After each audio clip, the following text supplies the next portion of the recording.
Hello everyone, welcome to Power Platform with Muse. Today's video is part 2 of my complete tutorial on Power App's model-driven app.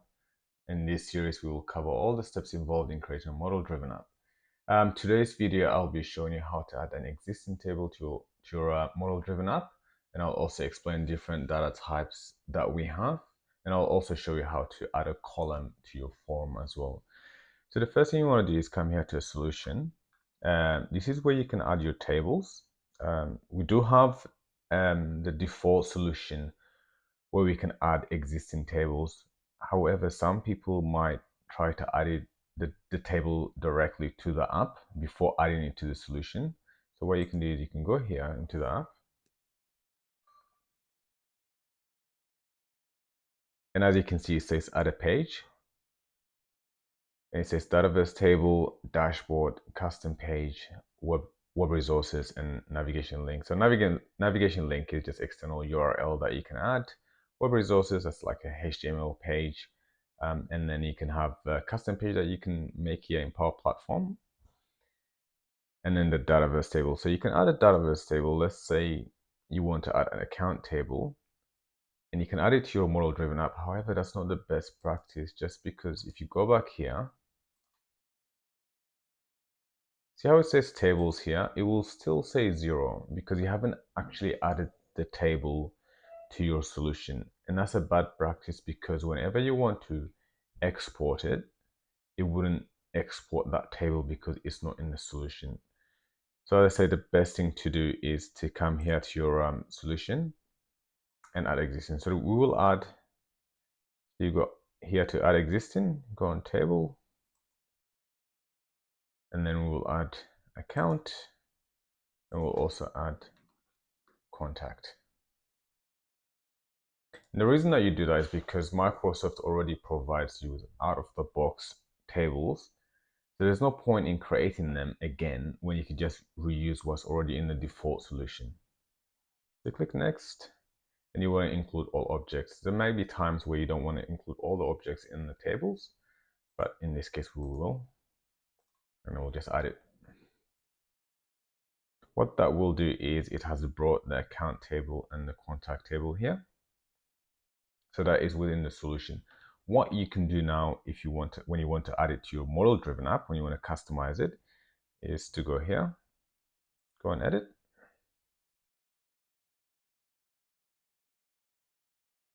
And where it says add page, you can say database table, and you can click on account. And I'll also bring contact as well. And I'll add them.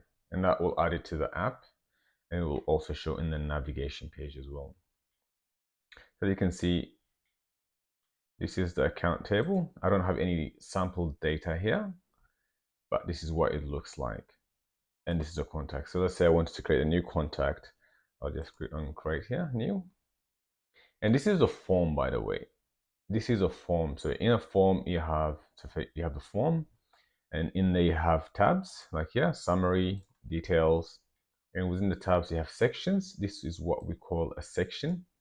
And within the section, you have fields, or as we call it now, columns. And also, if you wanted to change the name, I just called mine customers here, but you can change it to anything. So you just click on pages, you click on that. So you go on pages where it says customers here, you click on it.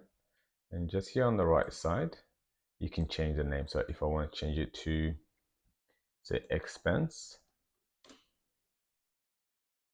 and I just click out, as you can see, it has changed to expense. That's how you can change the names. So you can do the same with accounts and contacts. So I'll just leave it as customers. Okay. And every time, I forgot to tell you this last time, but every time you make a change, you want to save and publish. So on the right top corner here, this is the save and publish button. The reason that you want to save and publish is because if you don't publish it, it won't be part of your solution or your application. Every time that you create something in Power Apps, make sure to save and publish. Because if you don't publish it, it wouldn't be available. Now I'll go back So if I click on my tables, I have two tables here, account and contact. So let's say I go to account.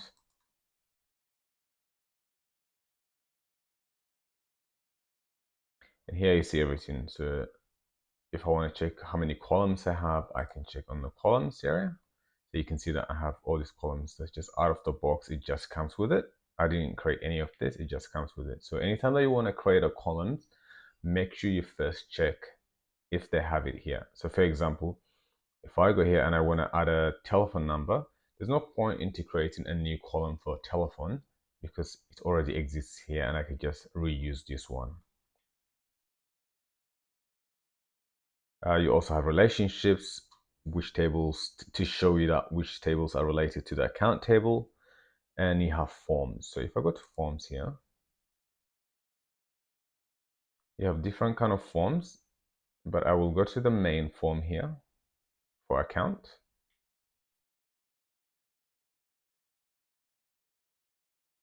And this is where you can edit your form and the fields that or the columns that you want to put in your form as well. So what I'll do is I will go back to column.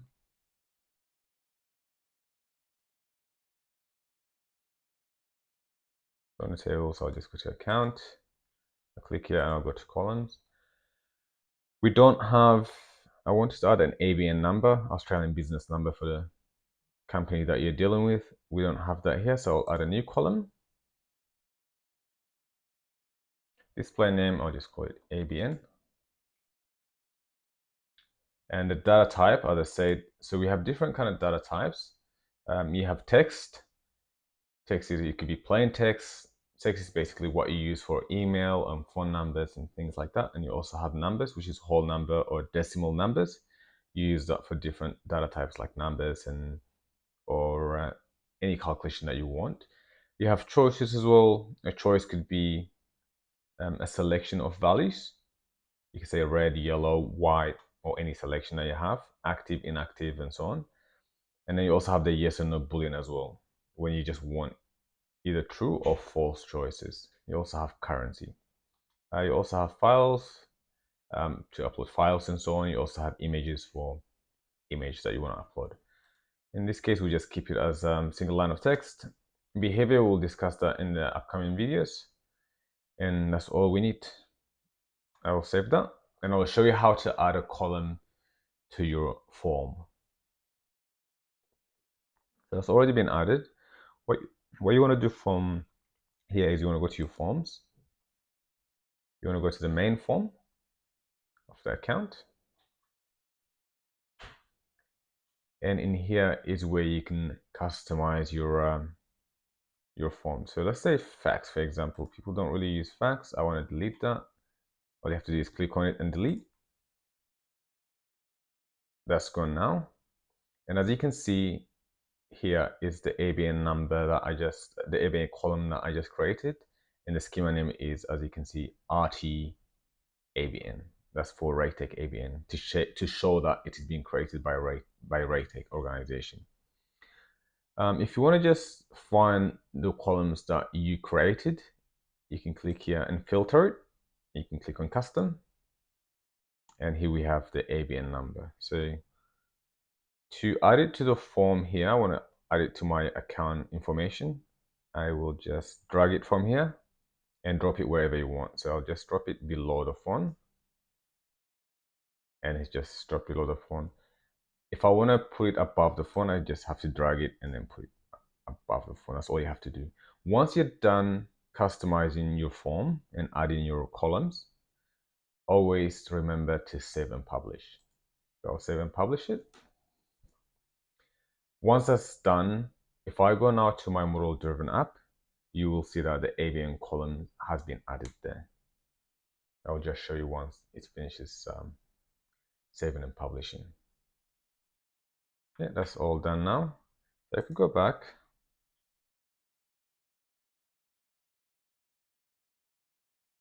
I'll just go to my apps. And if you want to preview your app, all you have to do is click on these dots here and click on play. It will create a new tab. And if you go on accounts here, this is my app. And I'll just create a new account. And as you can see, my ABN column has been added. So I can put the numbers of my ABN number. I could just basically type numbers. So this is my number, and you can add the company and then save it as well.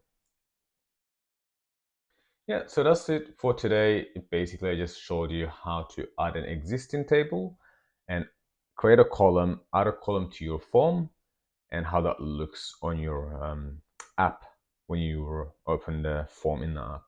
In the next video, I'll be showing you how to create standard tables and adding columns to them and also customizing the form. See you then.